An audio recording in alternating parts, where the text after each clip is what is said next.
Thomas Granier, et il a inventé, alors c'est magnifique, les voûtes nubiennes. C'est presque un mot poétique. Regardez, et on retrouve le quatrième dans quelques instants.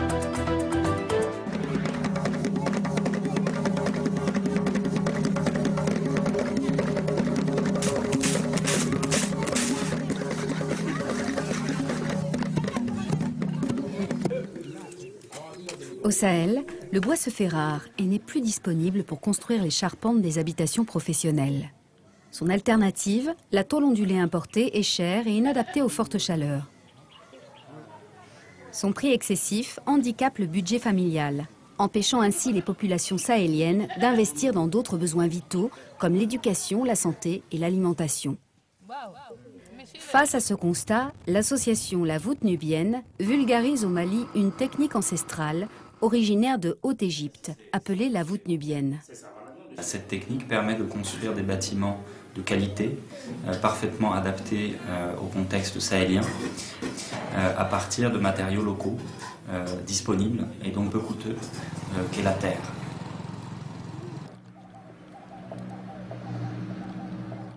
Ici, il y a l'argile. Ici, il y a beaucoup de banco. Et les gens utilisent beaucoup de ciment, beaucoup d'autres matériels qui n'est pas le banco. On cherche à diffuser cette technique le plus largement possible, à grande échelle, en sensibilisant les populations. Et par ce travail de sensibilisation, on permet à un marché de cette technique d'émerger.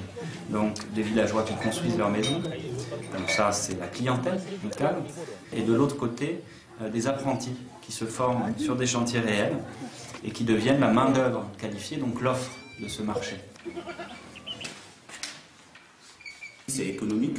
Quelqu'un qui arrive à le faire, tu n'as pas acheté de tôle ni de chevron pour faire la toiture. Non, tout est fait à partir du banco. La tôle aussi c'est cher, puis le fer aussi, tout est cher. Donc si tu construis la voûte, donc tu n'utilises ni rien, sauf la terre seulement. La terre, on n'achète pas ici. C'est ça. Une voûte nubienne construite, c'est plusieurs générations. C'est que c'est un bâtiment qui est robuste, qui est solide, donc c'est des maisons qui tiennent des générations. Donc une fois qu'on investit une fois dans sa maison, on n'investit qu'une fois.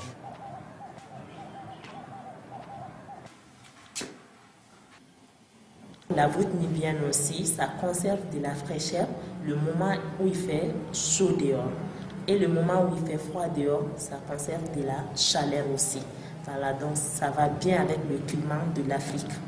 Les élèves et les maîtres, nous souffrons vraiment de la chaleur. La chaleur en ce moment est insoutenable. Donc avec l'arrivée de la voûte nubienne, comme ça, nous étudions dans la plus grande aisance. J'aime bien la voûte nubienne. Voilà, Thomas Granier nous a rejoint. Bonjour Thomas. Vous êtes le fondateur et le directeur général de l'association des voûtes nubiennes. C'est très très beau. L'AVN, classé 4e. Alors quelle est votre histoire? Parce que ça se passe en Afrique. C'est un pays, un territoire que vous connaissez parfaitement bien. Mais à l'origine, vous êtes du sud de la France. Comment vous est venue l'idée? Comment ça se passe? Le hasard, la vie. Moi, je suis entrepreneur bâtiment dans le sud de la France pendant 25 ans.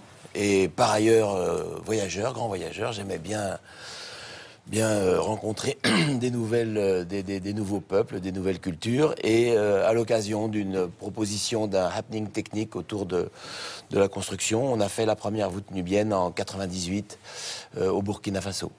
Et les voûtes nubiennes, c'est, pour ceux qui nous regardent, on a vu le reportage, c'est fini les tôles, fini les maisons de briques et de broc, vous reprenez à partir de la terre et vous refabriquez un espace, je dirais, naturel, c'est ça l'esprit. Alors fini le broc, oui, ouais. Les briques, non. Ouais. Au contraire, l'idée, rapidement, toutes les architectures traditionnelles africaines utilisaient d'une façon ou d'une autre le bois et la paille, le bois et la terre en toiture. Déforestation et démographie ont interdit aujourd'hui toutes ces architectures traditionnelles. Il faut trouver une alternative à ce qui est aujourd'hui la toiture pour tout le monde, la tôle. Totalement inadaptée, évidemment, voilà, la chaleur, mais l'économie, produit d'importation dans des pays où où on manque de devises, l'impact écologique, l'impact culturel, l'impact sanitaire, le confort, etc.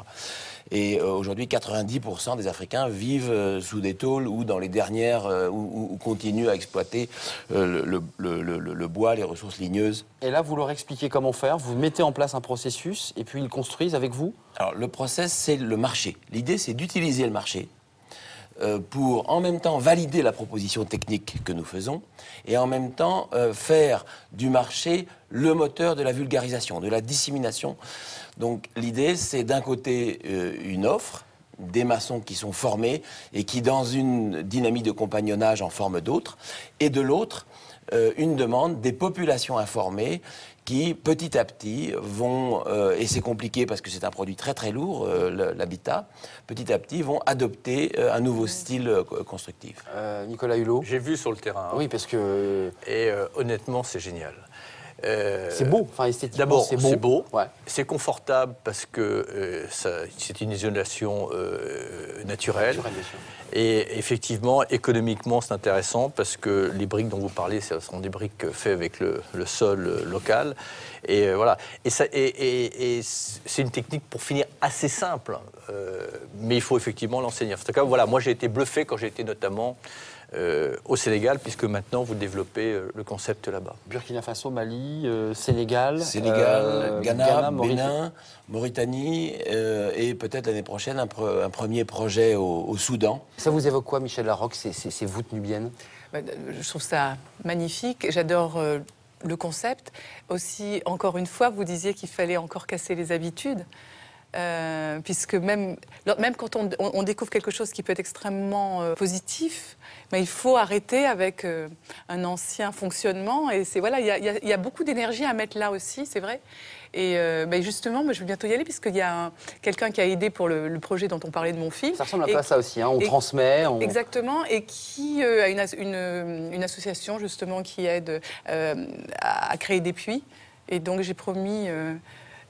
il m'a aidé pour le film et maintenant je vais l'aider pour l'association. Voilà. Question double à Nicolas Hulot et à Thomas. Économiquement, c'est rentable. Vous avez créé une entreprise, c'est rentable. On peut gagner aussi de l'argent en développant ce concept.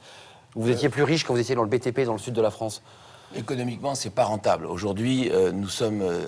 ce qui est rentable, c'est pour les maçons qui vendent leur savoir-faire. Ce qui est rentable, c'est pour les clients de ces maçons. Pour AVN, c'est quoi la rentabilité? Nous avons du développement. On va chercher des financements qui sont liés au développement. Pour revenir sur la question de la vulgarisation, très importante. Avoir une bonne idée, ça peut être très rapide. 1 heure, 3 mois. Démontrer que cette idée était une véritablement bonne idée, en la faisant adopter par des centaines de milliers de gens, en ayant une réelle transformation économique, culturelle, sociétale dans un domaine, ça c'est beaucoup plus long. La voûte nubienne, techniquement, moi j'ai dû travailler 3 mois dessus. La vulgarisation de la voûte nubienne, ça fait 15 ans et on est à l'orée de quelque chose. Vous vous heurtez à qui, Thomas, sur le terrain? Qui sont vos freins? Les gouvernements, les entreprises qui vendent de la tôle? Qui c'est? Peut-être le premier des freins, c'est, comme vous le disiez, les questions de changement de mentalité. Ça, plus vous êtes dans une économie fragile, plus la prise de risque pour quelque chose de nouveau est compliquée. Et l'habitat, par exemple, c'est un produit très lourd. Donc vous êtes devant des populations qui n'ont pas de capacité à prendre du risque et sur le produit peut-être le plus lourd en termes d'économie, en termes de transmission culturelle, en termes de patrimonial, etc., la maison. Donc un travail de très longue haleine pour transformer et peut-être aujourd'hui ce qui est le plus benchmark, le plus exemplaire dans le programme de la voûte nubienne, c'est pas tant la voûte nubienne elle-même que le travail autour de la vulgarisation par le marché. Et la transmission. Ce qui est amusant, c'est qu'il y a vraiment un parallèle entre cette hésitation des populations vulnérables à changer, parce qu'effectivement, on sait ce qu'on perd, on ne sait pas forcément ce qu'on gagne, mais c'est exactement la même chose pour nos sociétés. En période de crise, au moment où on devrait être le plus innovant, on est les plus conservateurs. Voilà. Et ce verrou culturel, moi je le vois, combien de fois on me dit, mais ça ne marchera jamais. Alors que tout est là et la démonstration est faite. Et puis aussi, parce qu'en période de crise, on a peur, et quand on a peur, on n'a pas ses moyens. On a moins de moyens. Les pays africains, vous les voyez, j'imagine que les chefs d'État du Burkina, du Mali, du Sénégal, du Bénin, ils vous disent quoi quand vous parlez d'écologie? En gros, ce que nous disent les pays africains, et ils ont raison, ils nous disent, écoutez, nous, on n'a pas produit cette situation, donc la première chose, aidez-nous à y faire face, parce que quoi qu'il advienne du climat, ils sont déjà dans le changement climatique. Donc il y a une responsabilité des pays du Nord que nous devons assumer. On doit les assumer en les aidant à s'adapter, soit avec des financements dédiés, soit par un transfert de technologie. Et ça, c'est d'ailleurs le préalable au succès de la conférence de Paris. Si nous ne répondons pas à cette doléance légitime... Thomas Granier, merci d'être venu avec nous.